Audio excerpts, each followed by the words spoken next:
السلام علیکم ورحمۃ اللہ۔ ایسے کلمات جن کا اللہ تعالیٰ جواب دیتے ہیں جو اللہ کو بڑے پسند ہیں، اللہ تعالیٰ کو بڑے عزیز ہیں۔ اللہ تعالیٰ اللہ کے نبی صلی اللہ علیہ وسلم سے کسی دیہاتی نے سوال کیا کہ حضور مجھے کچھ سکھائیں، کیونکہ اکثر لوگ ایسے تھے وہ جب بھی نبی صلی اللہ علیہ وسلم کے پاس حاضری لگواتے، تشریف لاتے، تو وہ سب سے پہلے یہی سوال کرتے، انہی سوالات پر ان کی غور ہوتی تھی کہ کس چیز سے ہمیں فائدہ ہوگا، کون سی سوال کریں کہ جس سے ہمیں خیر مل سکتی ہے۔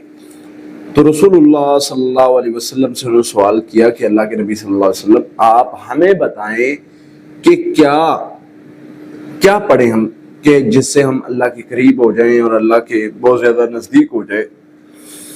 تو اللہ کے نبی صلی اللہ علیہ وسلم نے فرمایا تم پڑھا کرو سبحان اللہ والحمد للہ ولا الہ الا اللہ اللہ اکبر۔ اس نے کہا ٹھیک ہے جی میں پڑھا کروں گا، وہ اٹھ کے چلا گیا۔ پھر اس نے سوال کیا واپس آ کے اللہ کے نبی صلی اللہ علیہ وسلم، یہ تو ساری تعریفیں ہیں اللہ کی کہ سبحان اللہ اللہ تو پاک ہے، الحمد للہ اللہ تیری تعریفیں، لا الہ الا اللہ تیرے سوا کوئی معبود نہیں۔ اللہ میرے اس میں نبی صلی اللہ علیہ وسلم میرے لیے کیا ہے؟ آپ نے فرمایا جب تو کہتا ہے نا سبحان اللہ، اللہ فرماتے ہیں اس نے میرے بندے نے سچ کہا ہے۔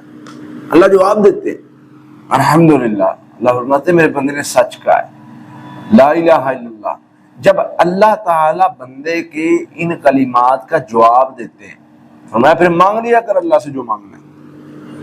جب آپ اپنے زبان پہ ان کلمات کا ورد رکھتے ہیں، اللہ کو یہ کلمات بڑے پسند ہیں۔ اللہ فرماتے ہیں مجھے میرے ناموں سے پکارو، اللہ کی تعریف کرو۔ جب اللہ کے پیارے پیارے کلمات آپ بولتے ہو، نبی صلی اللہ علیہ وسلم میں اس کے بعد تم مانگو اللہم اغفر لی، اللہم ارحمنی۔